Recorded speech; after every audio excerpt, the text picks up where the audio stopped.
Welcome everyone, Costin here with a discussion about Bay in Total War Pharaoh Dynasties. The greatest trick the devil ever played was convincing the world that he didn't exist. And in the context of Pharaoh Dynasties, Bay is very much the devil. Or he's really hard trying to cosplay as the Skaven. For instance, he has a title, and I haven't focused on titles too much because they don't necessarily make such an enormous difference. I mean, there's various benefits, sure, but base title, Cunning and Battle, reduces the movement required to adopt ambush stance by 25% and increases ambush chance by 20%. Now, here's the thing about ambush stance. It's really powerful to begin with, and it does require 25% movement. So if you're reducing that by 25%, weirdly enough, it would reduce his movement to 74%, whatever. But if you're reducing the movement requirement, Bay can essentially move and then switch to ambush. And then he's got other benefits as well. He can prevent an enemy from retreating. If he's using that particular title, gets 50% ammunition for javelins and slingers, which is actually a fairly powerful benefit. He's really playing this Master Manipulator playstyle, and he can also reduce enemy armies on land and sea. Interesting benefit, though it can be a bit wonky to get it to work on sea, regardless of that.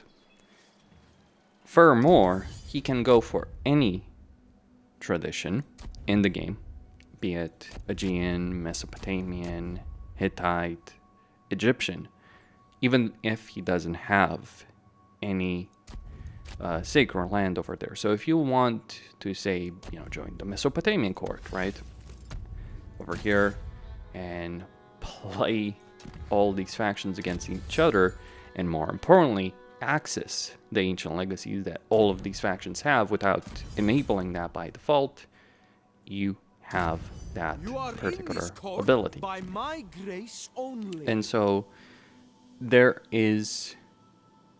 are certainly some significant benefits that Bay does have. There's a lot of negatives as well, don't get me wrong on that. In terms of his command, he has an active command that will instantly complete the research you're doing. Now, if you're playing like I am with very fast research, this may not necessarily be so useful.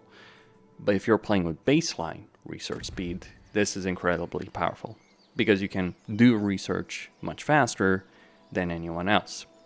His passive command increases your faction influence in all owned and adjacent provinces. So if you're looking to go into enemy territory and have a lot of influence, you can do that as Bay, which is really useful because it will certainly match that snake playstyle where you can join any particular court.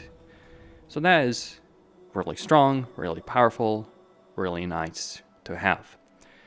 Now, what are the downsides? Well, he starts with 2 settlements, which are food-only settlements. He doesn't have bronze, he doesn't have gold, though he can get all of those through various regions like Megiddo and other places.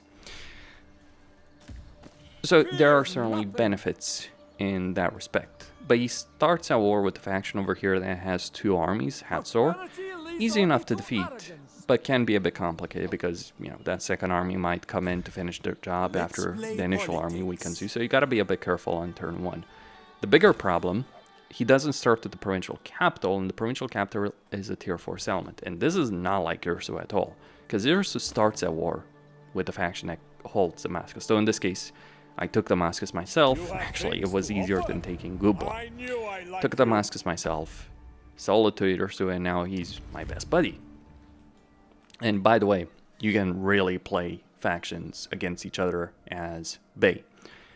By having to take Gubla from Byblos, also have another settlement, can be frustrating, suffice to say, at times. Though you might want to do so anyway because, you want to take Kadesh for the bronze. Or maybe you ignore Kadesh, dependent on what you're going for. In terms of deity, he has Fat. Now, Fat is pretty decent. not necessarily the best, but he does give you that prayer benefit of reducing labor costs for siege equipment and reducing siege time, so pretty decent. And he also increases the armor of units. Now, one of the craziest benefits that Bay has in Dynasties is the bastard starts with a lot of freaking daughters. I'm gonna tell you right here, right off the bat. Like, you look at Bay, right? He has 3 daughters from the beginning. He starts married with a pretty good wife, the hedonist, and he has a bunch of daughters that are pretty useful. So you can also sell these. You can give these daughters to various factions like Ursu or Walwetes or the Palisade, which I've done in this case, and try maybe keeping the Palisade alive. Could be useful. And then you can also give forced inheritance. The AI will agree to this, even by default, with regular diplomacy. You don't need any customization of a campaign in order to do so. The AI is fairly willing to accept this. And hell, the AI is willing to accept a whole bunch of freaking things in a campaign for various benefits over here. So you can make really interesting alliances with factions, and you can give forced inheritance, which in this case what this means is that when Ursu dies, if he dies from an old age, granted he is pretty young, but if Ursu dies from an old age, you can certainly take advantage of the situation to become really good friends with him and maybe confederate him. So those are certainly some benefits that Bay has. The downside, as I said, is Kubla, and also his unit roster can leave a bit to be desired. Like, Ursu has much better units. If we look, like the native units that you have, pretty solid, right? Things like Canaanite sellswords, shield bearers, skirmishers, light Syrian archers, fairly cheap, fairly effective units. And also these 2, which are pretty solid for early game units, certainly a good amount of durability, and with the addition of lethality, certainly will hold their own quite well, because they do have 10% lethality, these swordsmen. But if we're looking at his unique unit roster, let's just say it's not necessarily the greatest. Like Canaanite warriors, light infantry, not the best armor, not even the best armor piercing, really. Like the native ones are better, far more durable over there. And that's a tier 3 unit. Don't even get me started on the tribesmen. Pretty useless over there. At tier 4 for the infantry complex, we do have better units, including the elite Canaanite vanguard, but not the most durable. Certainly, however, a good amount of lethality over there, 19%. For the warband proving ground, we do get some good axemen, decent axemen, medium infantry, that do have a decent amount of lethality, but they don't compare to what Ursu has now. At least you'll be able to control the army, which may not necessarily apply to Ursu.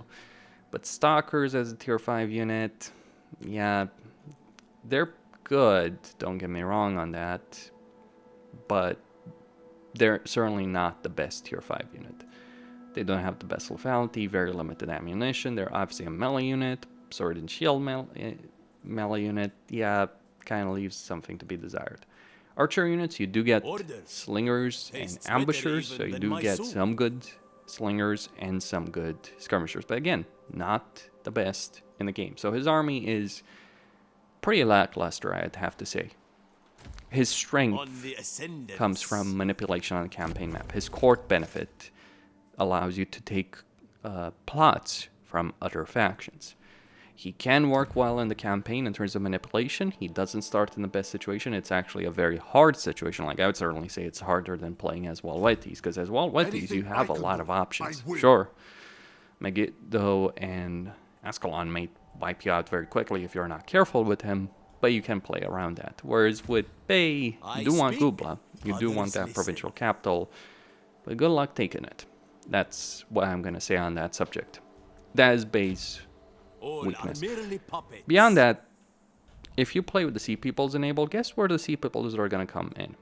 Granted, as many factions that start in this area probably would want to take Cyprus for all the bronze it has. Maybe there is But something consider to the Ursu situation. If you play Ursu, you can really easily ally Bay. Like, just take Gubla, sell it to him, make him your vassal, if you want to.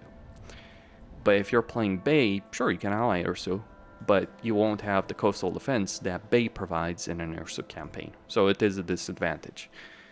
I do consider this one of the weakest characters to actually play a campaign as, though there's certainly some things that do work well, and it's kind of hilarious. If you're playing a campaign where characters can die very, very easily, there might be some benefits, of course, in playing as Bay. You probably will die first in that situation, keep in mind that.